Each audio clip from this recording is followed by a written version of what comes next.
Muito bem, meus amigos, tudo bem com vocês? Hoje a gente vai gravar um videozinho rápido explicando as atividades de segunda-feira, dia 17 de agosto. A primeira atividade faz aqui uma lembrança de um texto de uma atividade anterior que está aqui. O título do texto é Pré-adolescente e é criança? E aí, se baseando nesse texto, que a autora diz porque a gente tem que aproveitar essa fase da vida para brincar, para jogar, para fazer muitas coisas. A pergunta 1 nos indica a seguinte questão: Carlos adora jogar futebol com seus amigos. Sua mãe comprou 3 calções e 5 camisetas para ele montar seu uniforme. Quantos uniformes diferentes Carlos poderá montar? Veja só, pessoal, para a gente trabalhar com combinação é muito simples. A gente só precisa verificar quantos elementos nós temos. E nós temos dois tipos de elementos que compõem o uniforme, o calção e as camisetas. E a gente precisa multiplicar a quantidade que a gente tem em um elemento pela quantidade de elementos que a gente tem no outro. Como assim? De maneira mais simples. A gente vai pegar a quantidade de shorts e multiplicar pela quantidade de camisetas. Digamos que nós tivéssemos aqui mais 2 meias. Aí a gente iria multiplicar a quantidade de meias pela quantidade de calções, pela quantidade de camisetas e assim por diante, tá bom? Como a gente só tem calções e camisetas, a gente multiplica um grupo pelo outro e encontra o resultado. Pergunta 2 é o seguinte: ela quer que a gente decomponha esse número. Olha ali, Gustavo fez 2.469 pontos em um jogo. Esse numeral corresponde a quê? Como que a gente decompõe 2.000 mais 400 mais 60 mais 9, certo?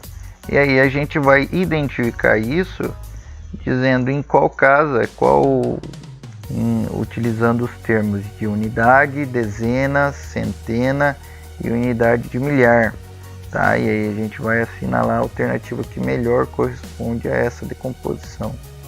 Questão 3. Veja só.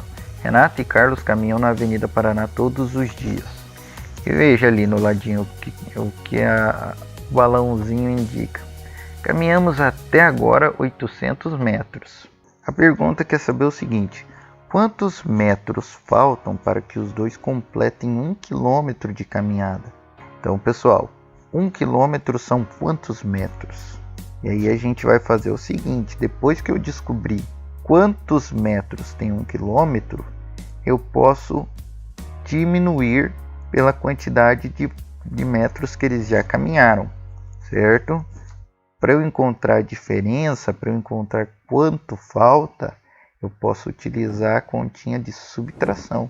Acho que a gente já aprendeu bastante sobre isso, né?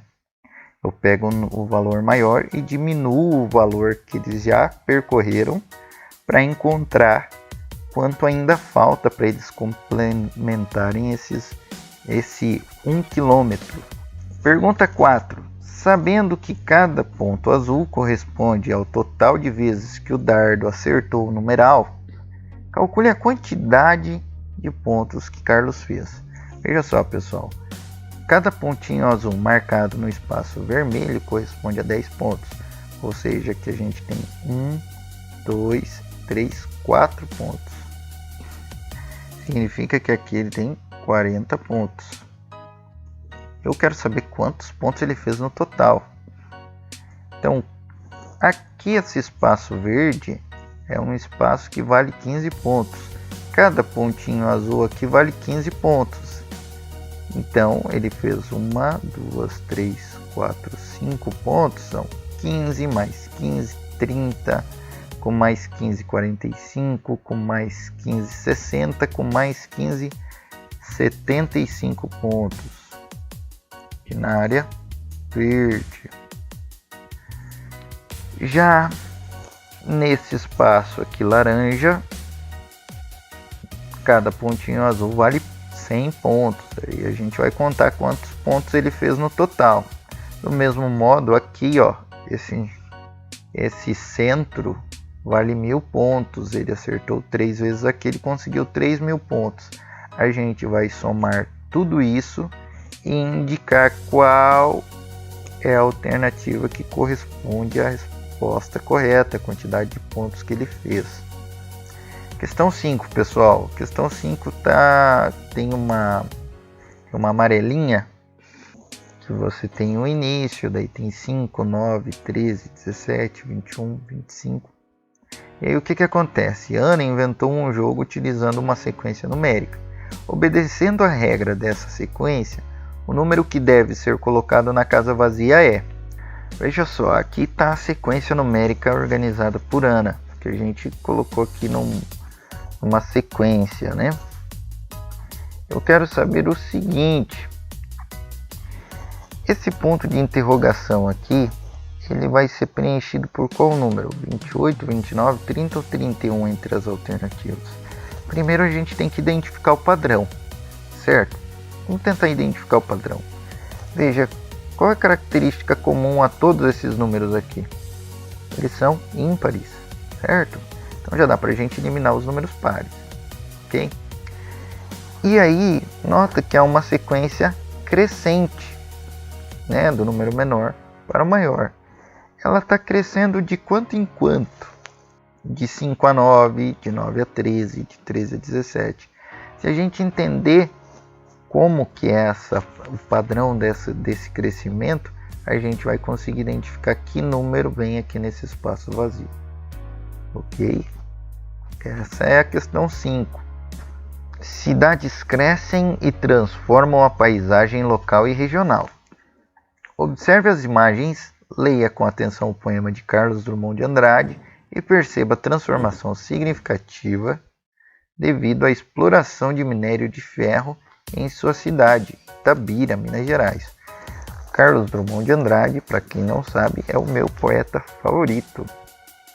Veja, a gente tem duas imagens aqui. Na primeira é a cidade dele, pouco antes da exploração de minério de ferro, e aqui a cidade dele depois.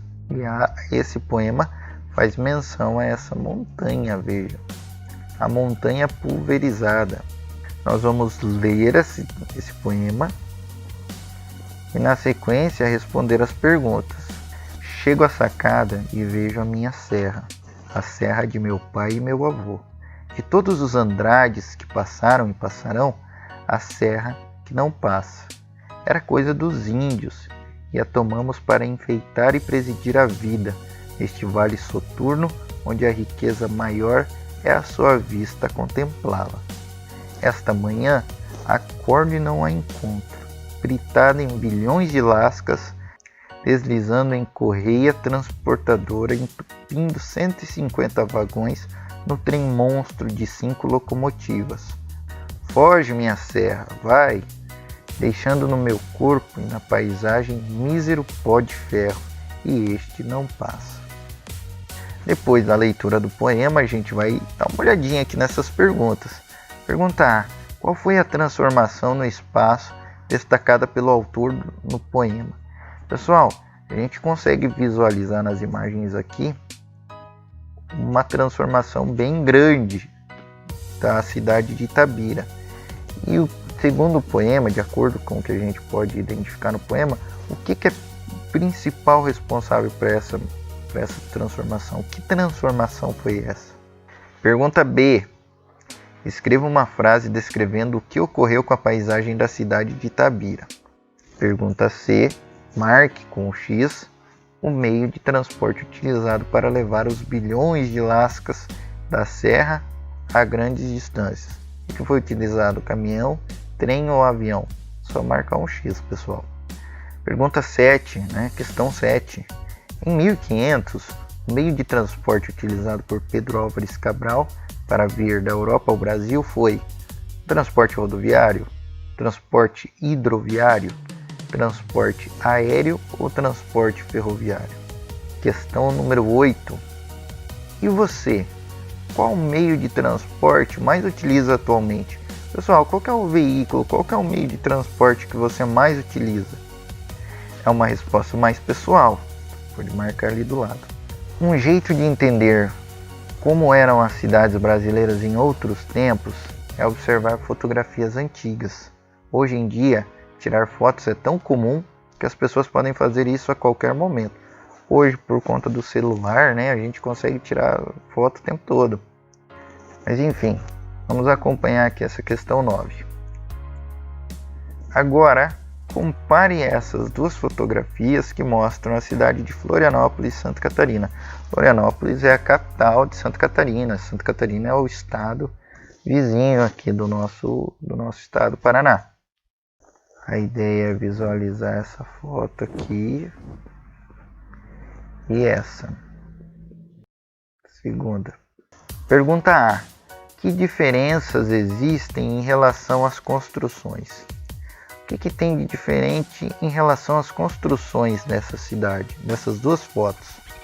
Pergunta B. Você consegue observar algum elemento arquitetônico do passado que foi preservado? Qual? O que tem aqui, pessoal, que está presente nessa versão antiga da cidade e ela ainda perdura nos dias atuais? O que tem ali? Bem marcante. O que é? Pergunta número 10 é a seguinte. Veja essas duas outras fotografias. Elas mostram aspectos do processo de urbanização. Urbanização, pessoal, é quando uma cidade que tem uma característica um pouco mais rural, ela vai, entre aspas, se modernizando. E aí a gente tem foto de São Paulo e a outra foto é de Curitiba. A pergunta quer saber o seguinte: essas cidades, elas são urbanas? Elas estão passando por um processo de urbanização? E aí a gente tem duas respostas possíveis, duas alternativas possíveis, na verdade. Sim, porque mostram a verticalização das moradias e uma grande quantidade de veículos. Não, porque não apresentam nenhum sinal de que a cidade cresceu e se desenvolveu. Veja, qual alternativa vocês acreditam que seja a melhor? Aqui responde: há um processo de urbanização? Pergunta 11. Leia o texto e responda as questões a seguir. Fechamos os olhos e deixemos nossa imaginação andar pela cidade. O que vemos? Inicialmente, o perceptível é o concretamente visível: prédios, casas, ruas. Por outro lado, não podemos deixar de pensar ainda, com os olhos fechados, que existe todo um movimento próprio à paisagem, um vai e vem de carros e pessoas, apressados ou não, é o ritmo da vida. Pergunta A. No texto, o que significa a expressão é o ritmo da vida? B. Como você descreveria o ritmo da sua cidade? É uma cidade apressada? É uma cidade mais pacata, mais calma? A pergunta 12, pessoal, pede o seguinte: desenhe como você vê a sua cidade atualmente, utilizando formas geométricas, orgânicas e tipos de linhas na composição da obra. Faça um lindo colorido. Bom, pessoal, essa é a última tarefa dessa atividade. Se vocês precisarem de qualquer outra orientação, por favor, fiquem à vontade, tá bom? Fiquem bem, cuidem-se e até a próxima.